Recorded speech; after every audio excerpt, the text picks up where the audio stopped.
দিল্লিতে থাকা বাংলাদেশের সাবেক প্রধানমন্ত্রী শেখ হাসিনা কি দেশে ফিরছেন? এর কোনো সঠিক জবাব না পাওয়া গেলেও ধরে নেওয়া যায় যে পরিস্থিতিতে এখন বাংলাদেশের রাজনৈতিক অঙ্গনে চলছে, তাতে এমন প্রশ্ন আলোচনাতেই আসবে না। যদি তাই হয়, তাহলে ভারতের নামকরা WION এর সহযোগী প্রকাশনা জি24 ঘন্টা কেন শেখ হাসিনাকে প্রশ্ন করেছে দেশে ফিরে তিনি সবচেয়ে আগে কোন কাজগুলো করতে চান, যেখানে তার দল আওয়ামী লীগের কার্যক্রম নিষিদ্ধ, আদালত তার বিরুদ্ধে মৃত্যুদণ্ড দিয়েছে, আবার বাংলাদেশের নির্বাচনে আছে মাত্র 2 সপ্তাহ। এমন পরিস্থিতিতে শেখ হাসিনা কবে ফেরার পরিকল্পনা করছেন? এমন প্রশ্ন না করে ফেরার পর কি করবেন, এমন প্রশ্নকে কিছু ভিন্ন ইঙ্গিত দেয়।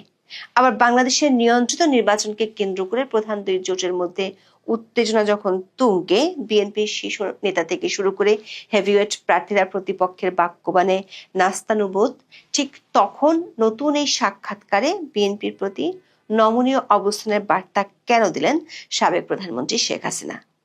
আবারও জানালেন সব দলের অংশগ্রহণে নির্বাচনের আহ্বান, ইঙ্গিত দিয়েছেন কিভাবে দল পুনর্গঠন করতে চান, দল থেকে ঝেড়ে ফেলতে চান বিতর্কিতদের। প্রশ্ন হলো, ডক্টর ইউনূসের সরকার যখন নিয়ন্ত্রিত এক নির্বাচন আয়োজনের দ্বার প্রান্তে, ঠিক তখন শেখ হাসিনার এই সাক্ষাৎকার কিসের বার্তা দিচ্ছে? মাঠের রাজনীতির নানামুখী জটিলতায় বিএনপি যখন হাবুডুবু খাচ্ছে, জামাতের প্রতি যুক্তরাষ্ট্র দূতাবাসের সরাসরি সমর্থন যখন ফাঁস হয়েছে, তখন এমন বার্তা কি বদলে দিতে পারে মেরুকরণ? সূত্রগুলো বলছে, গত কয়েক সপ্তাহে পর্দার আড়ালে ঘটে যাওয়া বেশ কিছু ঘটনার আঁচ পাওয়া যায় শেখ হাসিনার এই সাক্ষাৎকারে।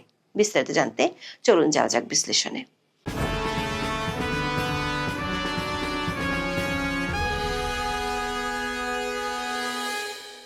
জি24কে দেয়া বড়সড় এই সাক্ষাৎকারে বাংলাদেশের সাবেক প্রধানমন্ত্রী শেখ হাসিনাকে প্রথম যে প্রশ্নটি করা হয়েছে সেটি হলো, বাংলাদেশে অবতরণের পর আপনার অগ্রাধিকার কি হবে? দর্শক, একটি সাক্ষাৎকার প্রথম প্রশ্ন হিসেবে এই প্রশ্নটি বেশ আলোচনার দাবি করে, কারণ যাকে এই প্রশ্নটি করা হয়েছে তার বিরুদ্ধে বাংলাদেশের কোর্টের দেয়া মৃত্যুদণ্ডের রায় আছে, তাকে বাংলাদেশের অন্তর্বর্তী সরকার বেশ কয়েকবার ভারত সরকারের কাছে ফেরত চেয়েছে, কিন্তু ভারত সরকার সে আবেদনে কোনো সাড়াই দেয়নি। এমন পরিস্থিতিতে শেখ হাসিনাকে কেন এমন প্রশ্ন করা হলো, যেটির অর্থ হলো শেখ হাসিনা বাংলাদেশে ফিরে গিয়ে কোন বিষয়কে প্রাধান্য দিবেন? দর্শক, সবাই জানে 2024 সালের 5ই আগস্ট আন্দোলনের মুখে আওয়ামী লীগের ক্ষমতা হারানোর পর থেকে বাংলাদেশের সাবেক প্রধানমন্ত্রী শেখ হাসিনা দিল্লিতে আছেন। তার বিরুদ্ধে আন্তর্জাতিক অপরাধ ট্রাইব্যুনালের প্রথম মামলা হয় ওই বছরের 17ই অক্টোবর। তারপর অভিযোগ গঠনের মধ্য দিয়ে শুরু হয়েছিল বিচার। সবশেষে 397 দিনের মধ্যে তার বিরুদ্ধে গত বছরের 17ই নভেম্বর আদালত মৃত্যুদণ্ডের রায় দেন। শেখ হাসিনার বিরুদ্ধে এই পর্যন্ত বাংলাদেশে দায়ের হওয়া মামলার সংখ্যা হলো 583টি। দেশের এমন কোনো থানা নেই যেখানে শেখ হাসিনার বিরুদ্ধে মামলা দায়ের হয়নি। এরই মধ্যে বাংলাদেশের অন্তর্বর্তী সরকার কমপক্ষে 2বার শেখ হাসিনাকে ফেরত দেওয়ার জন্য ভারতের কাছে কূটনৈতিক চ্যানেলে ভার্বাল নোট পাঠিয়েছিল। আবার শেখ হাসিনা ও আওয়ামী লীগের পক্ষ থেকে বলা হয়, 2024 সালের 5ই আগস্ট তার জীবনের ঝুঁকি থাকায় তিনি ভারতে চলে গিয়েছিলেন। দলটির পক্ষ থেকে অভিযোগ করা হয়, শেখ হাসিনাকে হত্যার জন্য ষড়যন্ত্রকারীরা পরিকল্পনা করেছিল। এমন পরিস্থিতিতে ভারতে গিয়ে 17 মাসের বেশি তিনি দিল্লিতে আছেন। এরই মধ্যে তিনি ভারতীয় একাধিক আন্তর্জাতিক গণমাধ্যমে সাক্ষাৎকারও দিয়েছেন। এসব সাক্ষাৎকারে অধ্যাপক ইউনূস ও অন্তর্বর্তী সরকারের সমালোচনা, আওয়ামী লীগকে নিষিদ্ধ করা এবং বাংলাদেশের সংখ্যালঘু সহ তার দলের নেতাকর্মীদের নির্যাতনের প্রসঙ্গই বেশি উঠে এসেছে। যদিও শেখ হাসিনা তার দলের নেতা কর্মীদের উদ্দেশ্যে যেসব অডিও বার্তা দেন সেগুলোতে তিনি বাংলাদেশে ফিরবেন এমন কথা বলতে শোনা গেছে। এছাড়া দু একটি সংবাদ মাধ্যমকে বলেছেন বাংলাদেশে গণতান্ত্রিক সরকার ক্ষমতায় আসলে তিনি ফিরবেন এমন মন্তব্য করেছিলেন। WION এর সহযোগী প্রকাশনা জি24 ঘন্টার সাক্ষাৎকারটি সেদিক থেকে বেশ ভিন্ন। তাদের প্রথম প্রশ্নটি ছিল, বাংলাদেশে অবতরণের পর আপনার অগ্রাধিকার কি হবে? যে পরিস্থিতিতে বাংলাদেশের এই সাবেক প্রধানমন্ত্রী শেখ হাসিনা ভারতে আছেন, সেই পরিস্থিতি বিবেচনা করলে এমন প্রশ্ন বেশ আলোচনার জন্ম দিতে পারে। কারণ কখন ফিরছেন এবং কিভাবে ফিরছেন বা বর্তমান পরিস্থিতি বিবেচনায় তিনি আদৌ ফেরার আশা করেন কিনা সেসব প্রশ্ন না করে জি24 ঘন্টার পক্ষ থেকে প্রশ্ন করা হলো তিনি ফেরার পর কোন বিষয়ে সবচেয়ে বেশি গুরুত্ব দিবেন। তাহলে বিষয়টি কেমন? শেখ হাসিনার ফেরার উপলক্ষ শুরু হয়ে গেছে, যেটি হয়তো জি24 ঘন্টার এই সাক্ষাৎকারে ইঙ্গিত দেওয়ার চেষ্টা করা হয়েছে। আবার কয়েকদিন আগে শেখ হাসিনার ছেলে সজীব ওয়াজেদ জয় আল জাজিরার সাথে সাক্ষাৎকারে বলেছিলেন শেখ হাসিনার যেহেতু বয়স হয়ে গেছে সে কারণে তিনি সম্ভবত রাজনীতি থেকে অবসর নিতে পারেন। কিন্তু যে 24 ঘন্টাকে শেখ হাসিনা যে উত্তর দিয়েছেন তাতে পরিষ্কার বোঝা যায় তিনি অবসরের চিন্তা করছেন না। মজার বিষয় হলো শেখ হাসিনা দেশে ফেরার পর অগ্রাধিকার ভিত্তিতে কি কি করতে চান এমন প্রশ্নের জবাবে কোনো সানে নজর বা রাগ ঠাক করেননি। তিনি সরাসরি পয়েন্ট আকারে বলেছেন ফেরার পর তার অগ্রাধিকারের বিষয়গুলো কি কি হবে। বলেছেন সাংবিধানিক শাসন ও আইনের শাসন পুনরুদ্ধারে তার অগ্রাধিকার হবে। তার অভিযোগ বাংলাদেশে গত কয়েক মাস ধরে অরাজকতা, গণতান্ত্রিক সহিংসতা, নির্বিচারে আটক এবং বাংলাদেশের গণতান্ত্রিক প্রতিষ্ঠানগুলোকে পদ্ধতিগতভাবে ধ্বংস করে দিয়েছে বর্তমান অন্তর্বর্তী সরকার। শেখ হাসিনা ইউনূস পরবর্তী যুগে অধ্যাপক ইউনূস যা যা ধ্বংস করেছেন তা পুনর্নির্মাণ করতে চান। দাবি করেছেন বাংলাদেশের দ্রুত বর্ধনশীল অর্থনীতি স্থবির হয়ে পড়েছে এবং বৈদেশিক বিনিয়োগ প্রায় বন্ধ হয়ে গেছে। যুবক, কৃষক ও শ্রমিকদের কর্মসংস্থানের সুযোগ বিলুপ্ত হয়ে গেছে। ধর্মনিরপেক্ষ ভিত্তিগুলো আক্রমণ করা হয়েছে এবং ধর্মীয় সংখ্যালঘুরা প্রতিদিন আতঙ্কের মধ্যে বসবাস করছে। দেশের আইনের শাসন নেই, এর পরিবর্তে যা বিদ্যমান তা হলো মব সন্ত্রাসবাদ। বাংলাদেশের সাবেক প্রধানমন্ত্রী এগুলো বলছেন ক্ষত এবং এসব ক্ষত নিরাময়ের জন্য, আস্থা ফিরিয়ে আনতে এবং দেশকে অগ্রগতির পথে ফিরিয়ে আনার জন্য বাংলাদেশে গণতান্ত্রিক ম্যান্ডেট সম্পর্কিত একটি সরকার প্রয়োজন বলে দাবি করেছেন। সেই সঙ্গে সবার অংশগ্রহণে একটি গ্রহণযোগ্য নির্বাচনের উপর আবারও জোর দিয়েছেন। বলেন বাংলাদেশে একটি গণতান্ত্রিক ম্যান্ডেট প্রাপ্ত সরকার প্রয়োজন যারা বর্তমান ক্ষত সারিয়ে তুলবে, আস্থা ফিরিয়ে আনবে এবং দেশকে আবার অগ্রগতির পথে ফিরিয়ে নেবে। সে ধরনের কোনো নির্বাচন আয়োজন করা হলে আওয়ামী লীগ যে কোনো ফল মেনে নিতে প্রস্তুত বলেও জানান শেখ হাসিনা। বলেন আওয়ামী লীগ সরকারে হোক বা বিরোধী দলে যে কোনো অবস্থানের থেকে দেশের সেবা দিতে প্রস্তুত। জি24 ঘন্টার পক্ষ থেকে দ্বিতীয় প্রশ্ন ছিল তারেক রহমান এবং বিএনপি কি বিশ্বাসযোগ্য। এই প্রশ্নের জবাবে বিএনপির প্রতি নমনীয় বার্তা দিয়েছেন শেখ হাসিনা।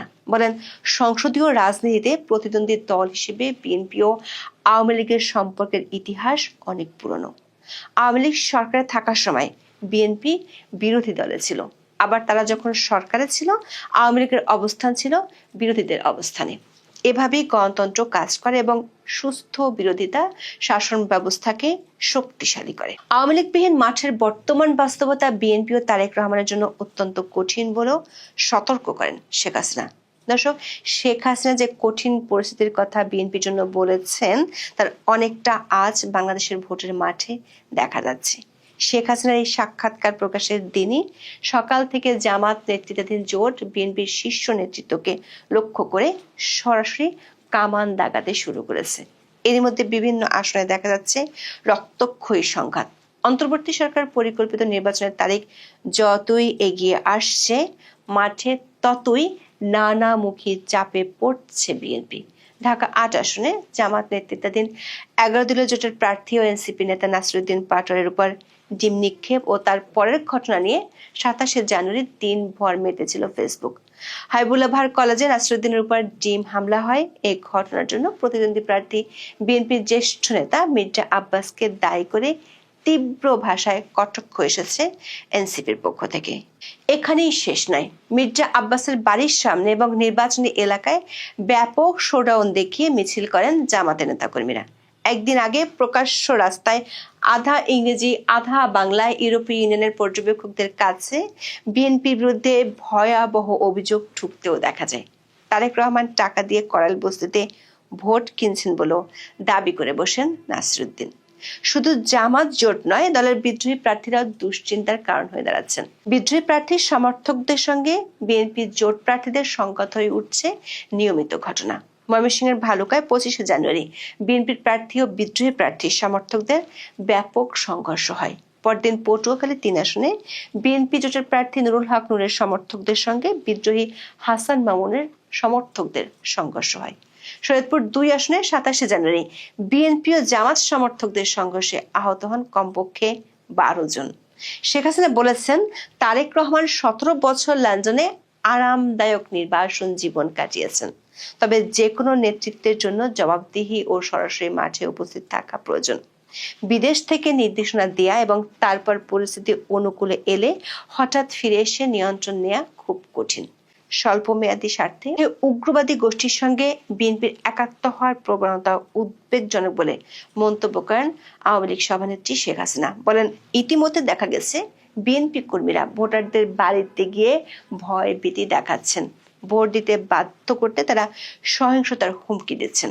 এটি কোনো গণতন্ত্র নয়, বরং জবরদস্তি। বিএনপির উদ্দেশ্যে যথাযথ সংসদীয় গণতন্ত্র পুনঃপ্রতিষ্ঠা করার ভূমিকা রাখার আহ্বান জানান শেখ হাসিনা। সেক্ষেত্রে বিরোধী দলের আসনে বসতেও আওয়ামী লীগের আপত্তি না থাকার ইঙ্গিত দেন। বলেন, প্রকৃত বিরোধী দল ছাড়া সংসদ আদৌ কোনো সংসদ নয়। সাক্ষাৎকারে বিএনপির প্রয়াত চেয়ারপারসন বেগম খালেদা জিয়ার সম্পর্কে সম্মানসূচক প্রতিক্রিয়া জানাতেও দেখা গেছে। খালেদা জিয়ার প্রতি শেষ শ্রদ্ধা জানাতে ভারতের পররাষ্ট্রমন্ত্রী জয়শঙ্করের ঢাকা আসার ঘটনাকে শেখ হাসিনা দেখছেন স্বাভাবিক কূটনৈতিক শিষ্টাচার হিসেবে। এ সংক্রান্ত প্রশ্নের জবাবে বলেন, ভারতের পদক্ষেপটি ছিল একজন সাবেক সরকার প্রধানের প্রতি কূটনৈতিক সৌজন্য ও সম্মান প্রদর্শনের অংশ। খালেদা জিয়ার রাজনৈতিক জীবনের ভূমিকা অস্বীকার করার উপায় নেই। জাতির প্রতি তার অবদান ছিল গুরুত্বপূর্ণ। তার মৃত্যুতে পরিবার এবং শোকাহত সমর্থকদের প্রতি সমবেদনা জানান আওয়ামী লীগের সভানেত্রী। এরপরে তিনি বাংলাদেশে ভারতের মৌলিক স্বার্থ অপরিবর্তিত আছে মন্তব্য করেন। বলেন, ভারত বাংলাদেশ একটি নির্ভরযোগ্য অংশীদার চায়, যারা স্থিতিশীলতা বজায় রাখতে পারে, সংখ্যালঘুদের সুরক্ষা দিতে পারে, প্রতিশ্রুতি রক্ষা করতে পারে এবং আঞ্চলিক সহযোগিতা অব্যাহত রাখতে সক্ষম। বর্তমানে সেই অবস্থাটি নেই দাবি করে শেখ হাসিনা বলেন, উগ্রবাদীরা ধর্মীয় সংখ্যালঘুদের আতঙ্কের মাঝে রেখেছে। তারা সাংবাদিকদের হুমকি দিচ্ছে এবং কূটনৈতিক স্থাপনায় হামলা চালাচ্ছে। এটি বাংলাদেশ ভারত কোনো দেশেরই স্বার্থ রক্ষা করছে না। তবে তিনি বিশ্বাস করেন, একদিন দুই দেশের স্বাভাবিক অংশীদারিত্ব পুনরুদ্ধার হবে। G24-এর একটি প্রশ্ন ছিল বাংলাদেশের রাজনীতিতে কোণঠাসা হয়ে পড়া আওয়ামী লীগের পুনর্গঠন নিয়ে।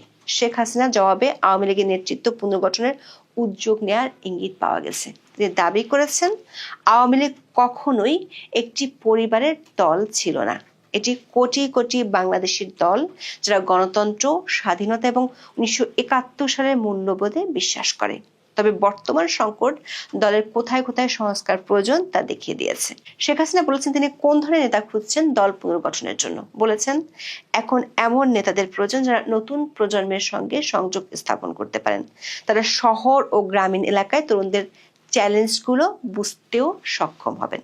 তবে তার আগে প্রয়োজন মনে করেন একটি গণতান্ত্রিক পরিবেশ। কারণ হিসেবে তিনি বলেছেন, একটি দল যখন নিষিদ্ধ থাকে, হাজার হাজার সমর্থককে নির্বিচারে আটক এবং নির্যাতন করা হয়, দলের সদস্যপদ থাকাকে অপরাধ হিসেবে গণ্য করা হয়, তখন কোনো রাজনৈতিক দলের সংস্কার করা সম্ভব নয়। দর্শক, সাক্ষাৎকারে জামাত এনসিপিকে তীব্র ভাষায় আক্রমণ করেছেন শেখ হাসিনা আর দল দুটির প্রশ্রয়দাতা হিসেবে অভিযুক্ত করেন ডক্টর মোহাম্মদ ইউনূসকে। এর মাধ্যমে বিএনপির প্রতি নমনীয় দৃষ্টিভঙ্গিও পরিষ্কার হয়েছে। সেই সঙ্গে বিশেষভাবে জোর দেন মুক্তিযুদ্ধের চেতনা, ধর্মনিরপেক্ষ, গণতান্ত্রিক ও সমৃদ্ধ বাংলাদেশের উপর। দাবি করেন, ভয় ও বর্জনের উপর গড়ে ওঠা শাসন ব্যবস্থা দীর্ঘস্থায়ী হবে না। প্রশ্ন হলো, শেখ হাসিনা এই বার্তাকে বিএনপিকে নতুন কোনো মেরুকরণে আগ্রহী করবে, নাকি নিজেদের ঠিক করে ছকে এগোতে অটল থাকবেন তারেক রহমান? এখন এই পর্যন্ত। সবাই ভালো থাকুন, সুস্থ থাকুন, নিরাপদে থাকুন। দেখা হবে আগামী পর্বে।